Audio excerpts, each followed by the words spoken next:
Hola, bienvenidos una semana más a Descubriendo Libros con José Cruz. Yo soy José Cruz y esta semana os traigo un book tag, el book tag Mabón de 2023, al que he sido nominado por mi compañero José Luis García Bugallo.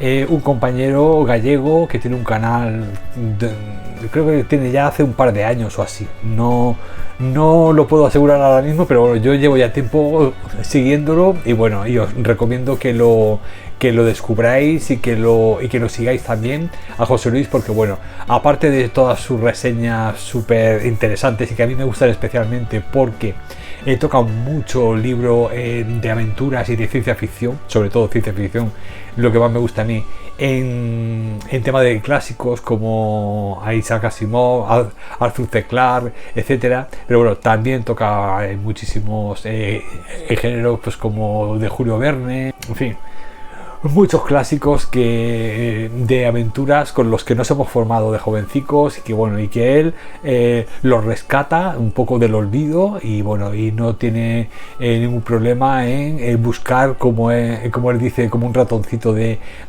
librería en las librerías de segunda mano, pues para volver a traernos todos esos tesoros que se han quedado un poco olvidados en el pasado, pero que tienen una vigencia y un vigor literario magnífico, ¿no? Así que bueno, yo se lo agradezco muchísimo porque es lo que quizá lo caracterice y lo diferencie un poco de los demás canales que bueno, que reseñan títulos un poco más novedosos, ¿no? Más actuales.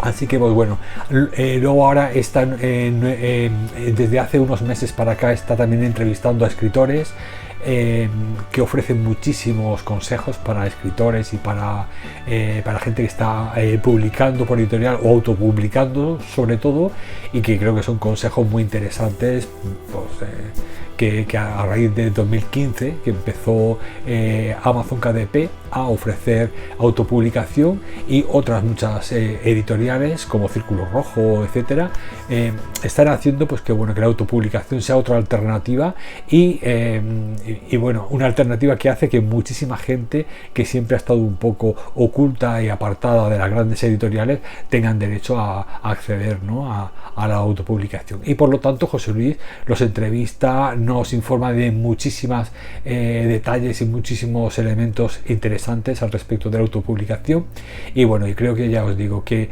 lo hace de una forma espléndida. Me encanta sobre todo como entrevista porque deja mucho hablar a los escritores, él va guiando un poquito con sus preguntas, pero bueno, si le falta tiempo deja de preguntar y ya está. Es decir, que él le antepone la sabiduría o lo que tenga que decir el escritor a sus preguntas que tiene ahí prediseñadas, y que bueno, y que poco a poco veo cómo cada vez va entrevistando y va preguntando de una forma prácticamente profesional. Así que me encanta, de verdad me encanta mucho su canal y os lo recomiendo mucho. Bueno, pues como decía, este book tag, el book tag Mabón, ya lo creó él el año pasado y ya lo hice también, y este es segunda edición y creo que son las mismas ítems, las mismas premisas, pero bueno, ya actualizados a hoy, a este año, ¿no? Sabéis que Mabón es una especie es como una especie de celebración del equinoccio de otoño. En Mabón se celebra la abundancia de la tierra antes del invierno. Es decir, como si fuera eso, el equinoccio de otoño, en un momento de celebrar los regalos de la tierra y de abrazar el cambio. Se considera una época de misterio y un momento de equilibrio. Simboliza la segunda recolección de la cosecha, en la que se recoge todo lo sembrado. Es una etapa de alegría en la que estas culturas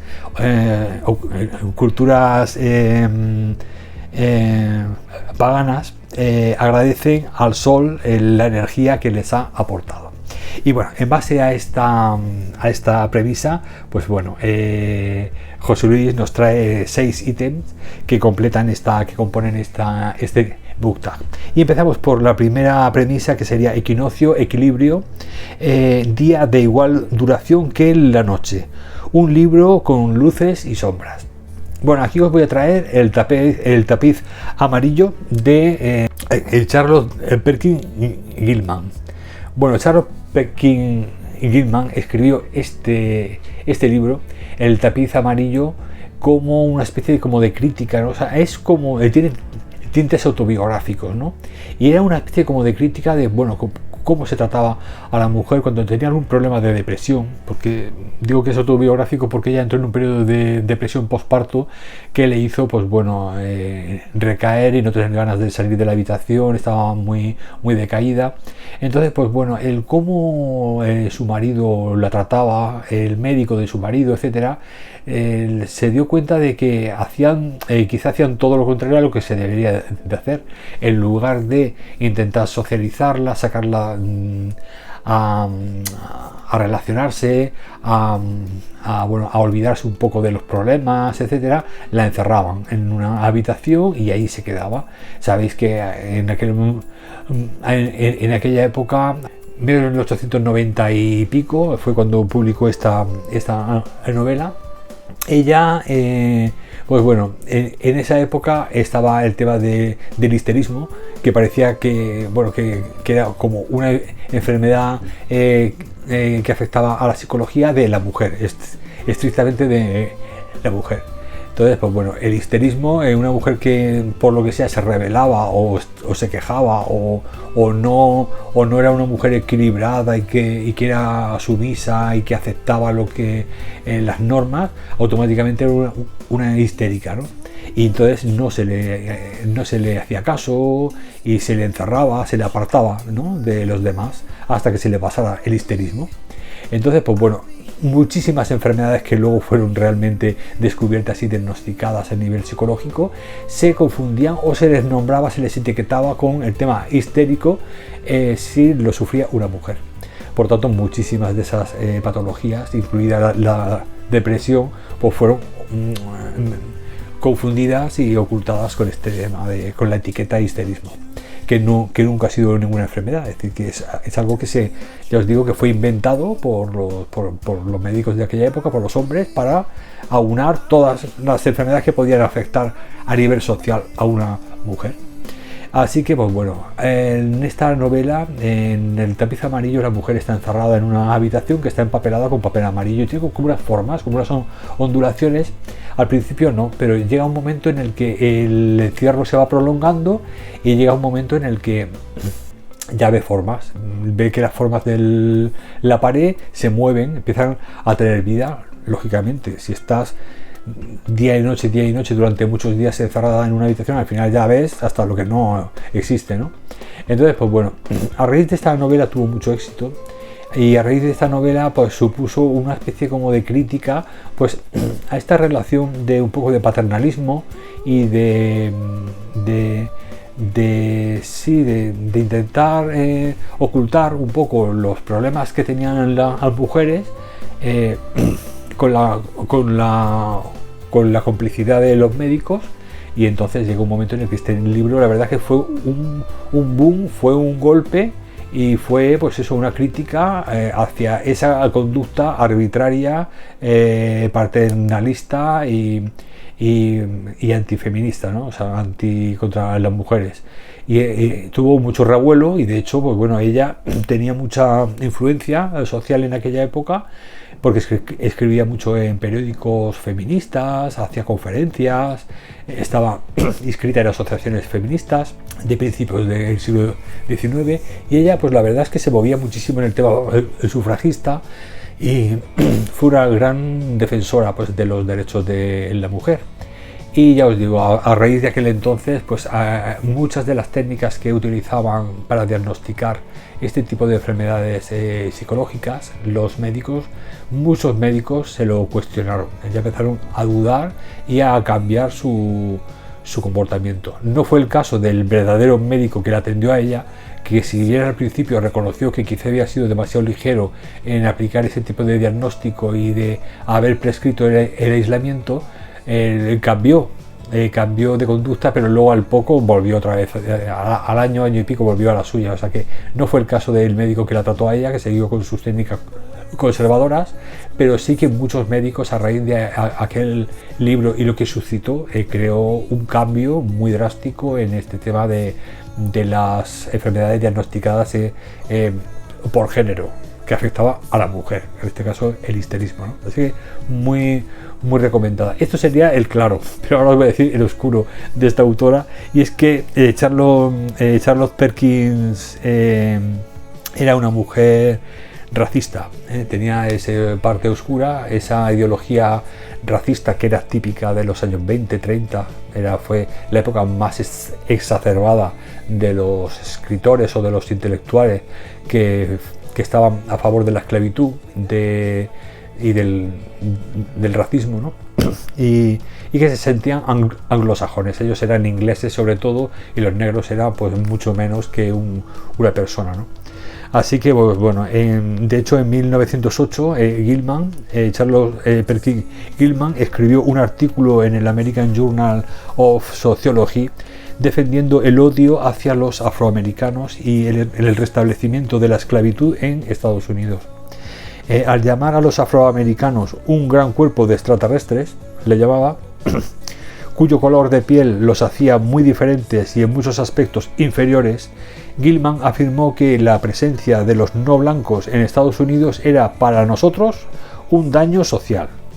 Propuso que todos los negros por debajo de un cierto grado de ciudadanía, aquellos que ella decidió que no eran decentes, autosuficientes y progresistas, deberían ser tomados por el Estado. Gilman abogó por el trabajo forzado de los hombres, de las mujeres y de los niños negros, y creía que estos trabajadores no se les debería ni de pagar hasta que se cubriera el costo de su programa laboral, y usó el término aislamiento en lugar de esclavitud, porque ya entonces lógicamente estaba mal visto el término esclavitud, pero ella lo sustituía por aislamiento y era lo mismo. Por lo tanto, pues bueno, esta mujer, y creo que el Lovecraft también tenía un ramalazo xenófobo, pues bueno, es la parte oscura que tiene esta autora. Pero bueno, lo que es a nivel del tema de su implicación por el sufragio de la mujer y de los derechos de la mujer, sobre todo cuando sufrían de enfermedades mentales, aquello ella creo que fue el momento en el que más cambió a mejor las cosas entre las pacientes de salud mental en esos años 20, 30 de principios del siglo. Pero bueno, ya os digo que la otra parte, la parte oscura, pues bueno, es el claro oscuro que tiene esta autora. Y pasamos al segundo ítem. En la segunda premisa nos preguntan: frutos de la tierra, beneficio que extraemos de la tierra, libro en el que se personifique más o menos un planeta. Y para esto os voy a traer lógicamente una novela de ciencia ficción que me encantó, que leí en el 2021 y que fue la tercera de Andy Weir, el autor de El Marciano, que luego escribió Artemisa con un poquito menos de éxito, y este tercero es igual o mejor que El Marciano, está en la misma línea y me encantó. Bueno, pues Proyecto Hail Mary es una obra en la que son 524 páginas, me parece que eran 544 páginas, que quizá eso es el único elemento negativo. Podría decir que tiene exceso de páginas, podría haber contado lo mismo con bastantes menos, pero bueno, de todas formas, ya os digo que es una novela de ciencia ficción que se origina en el espacio. Hay una nave espacial que está pues alejada con un superviviente que tiene que sobrevivir en esa nave a años luz de la Tierra, del planeta Tierra, y tiene la gran misión de salvar la Tierra, la destrucción de nuestro planeta. Y lo tendrá que hacer pues acordándose lógicamente primero de qué va todo, porque cuando se despierta lo hace conectado a unos tubos en un laboratorio, en una sala de su nave espacial, y no se acuerda absolutamente de nada. Por lo tanto, a partir de ese momento tendrá que recordar lo que ha ocurrido, qué hace ahí enganchado a esos tubos, y bueno, y luego acordarse de que está ahí para una misión tan importante como salvar la Tierra, el planeta Tierra.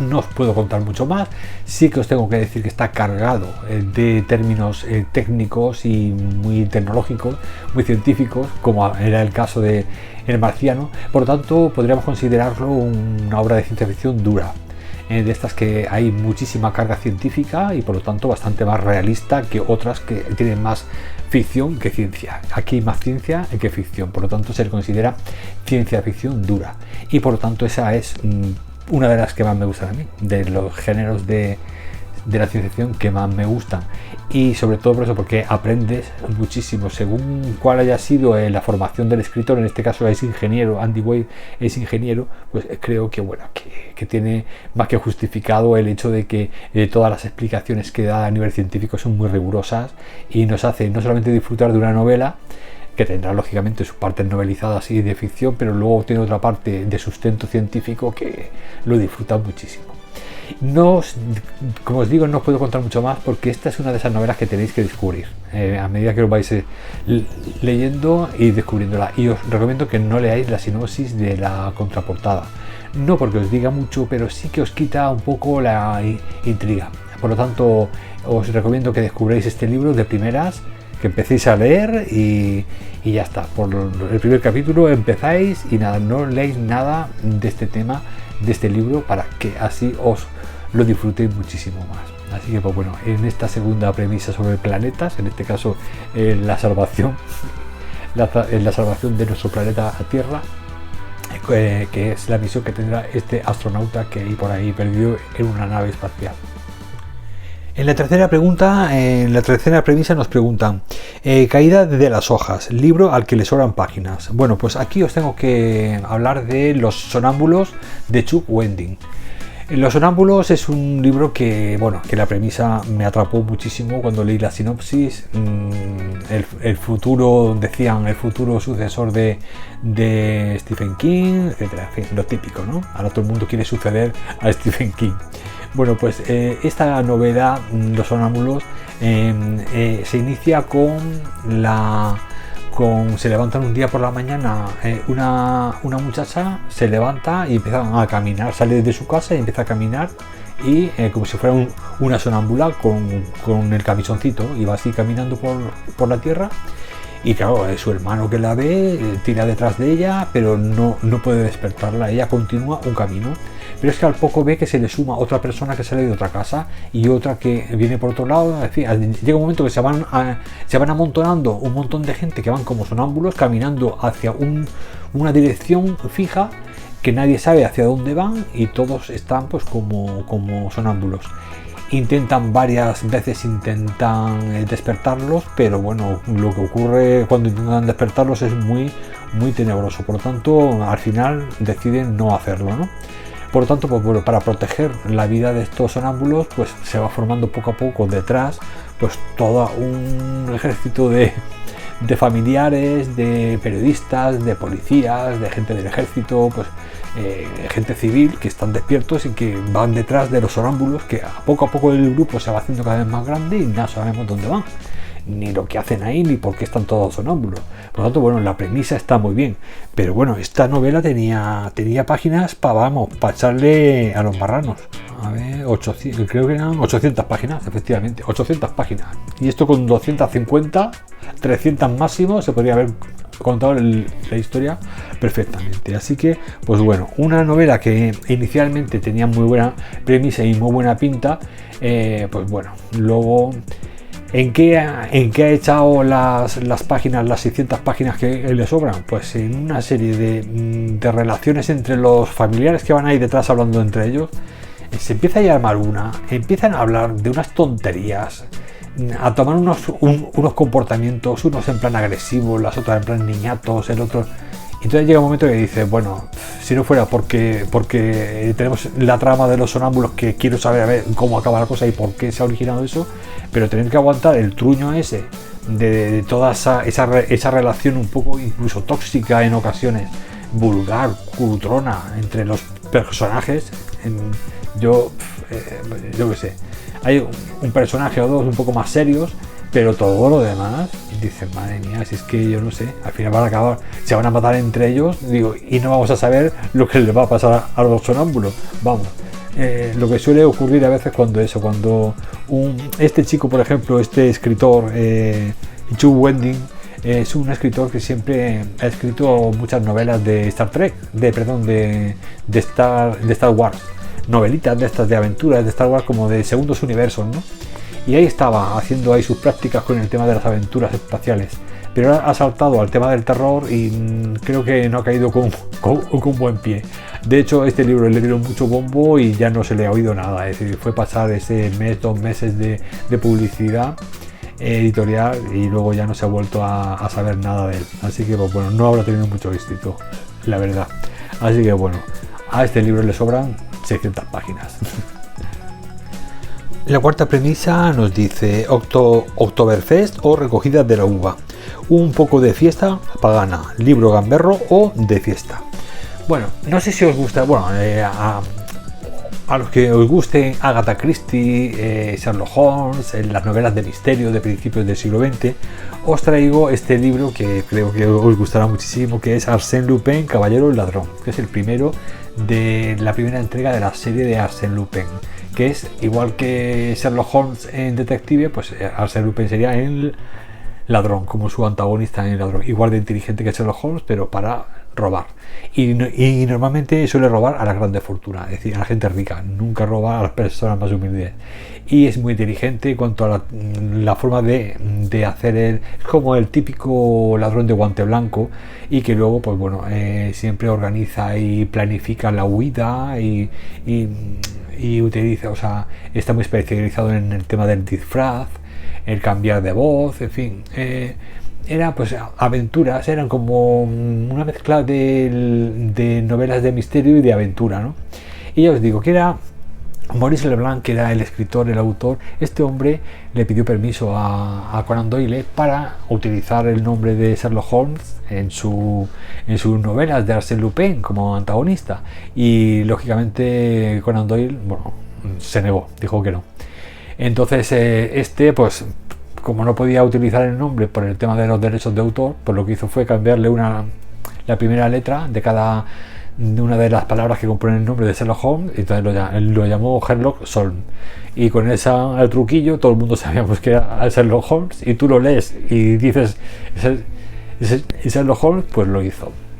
Se enfadó muchísimo, intentó con abogados denunciarlo y tal, pero bueno, perdió, no pudo meterle mano por el truquillo ese de las letras. Por lo tanto, pues nada, estuvo utilizando en varias ocasiones el nombre de Sherlock Holmes, sobre todo a partir de la segunda, porque en la primera ya sale al final, pero ya es en la segunda donde ya aparece el personaje antagonista y ya tienen que hacerse ahí como un duelo de gato y ratón, ¿no? Que está muy chulo.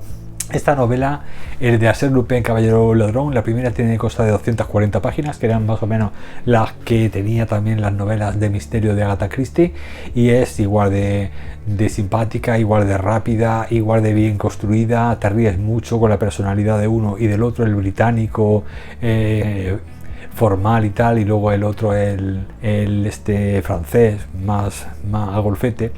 Y esta primera parte está muy bien también, porque también sabemos de dónde se originó, es decir, cómo era Arsène Lupin de pequeño, quiénes fueron sus padres, etcétera. Es decir, que es interesante saber cuál sería, pues, los orígenes del ladrón que luego va a ser, pues ya os digo, el antagonista de Sherlock Holmes a partir de la segunda entrega.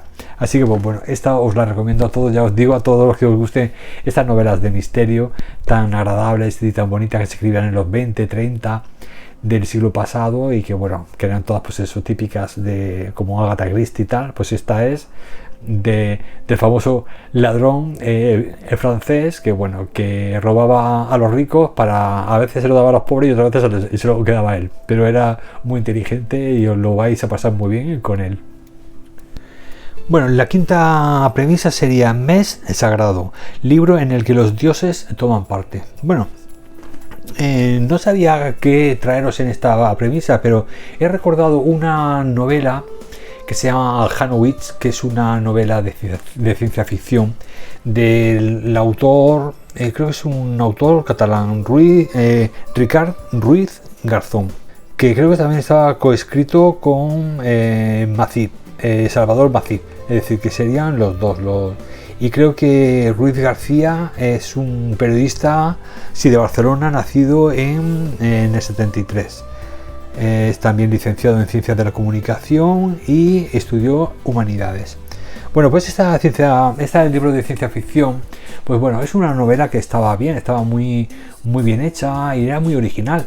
Y me recordaba mucho, pues no sé, como si fuera otro planeta, pero bueno, creo que era en la Tierra en un futuro muy lejano. Y había como una especie como de secta, ¿no? Había como una secta allí de religiosos que bueno, que eran un poco los que conformaban la moral de esa gran ciudad, una gran ciudad muy futurista, muy tecnológica, pero que parece ser que se nutría de una energía, de unos rayos verdes que salían de la plaza, ¿no? Y parece ser que esos rayos, por lo que sea, se empezaron a descontrolar y empezaron a crear como dándoles vida a las plantas que empezaban como a trepar por las paredes, por el suelo. Y bueno, esos rayos, ese rayo que cegaba a la gente, esas plantas que les daban vida, y luego unos anarquistas que vivían en las alcantarillas dentro de las cloacas, que organizaban revoluciones contra el gobierno imperante. Es decir, que tenía ahí varias. Luego estaba la protagonista, había otro chico protagonista, y recuerdo que ya os digo que había una mujer que era junto a otro sacerdote, que formaban parte de como de una secta o algo así.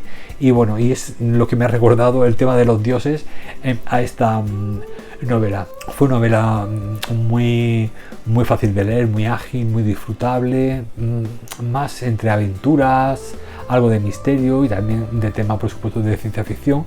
Luego el tema de las luchas políticas, en fin, que tenía ahí varias cositas que estaban muy bien y eran capítulos muy cortos, muy ligeros, muy amenos, y te leías la novela muy rápido, ¿no? Por lo tanto, pues bueno, es una de esas novelas que tampoco son grandes novelas de ciencia ficción así en plan alta, pero es más pues tipo más de aventura, ¿no? Más que otra cosa. Así que pues bueno, es una novelita así cortita, no me acuerdo de cuántas páginas tenía, pero bueno, que es muy agradable y es muy disfrutable para los amantes de la aventura y de la ciencia ficción. Para un veranito, vamos, una lectura muy amena. Bueno, y ya la sexta y última premisa: mesa de celebración comunal, libro con una reunión o conclave. Bueno, pues aquí os voy a traer una novela de un coreano del sur que se llama La Fortaleza Helada. La Fortaleza Helada, que creo que era de Quaterny, de la editorial Quaterny. Y bueno, La Fortaleza Helada, nos pregunta un libro con reunión o conclave. Era una fortaleza al suroeste de Corea, que estaba invadida, estaban invadiendo los mongoles el país, y ahí en lo alto de la montaña había una fortaleza donde se guareció el rey del periodo Joseon. Se encerró allí para intentar pues defenderse de que no lo cogieran los enemigos.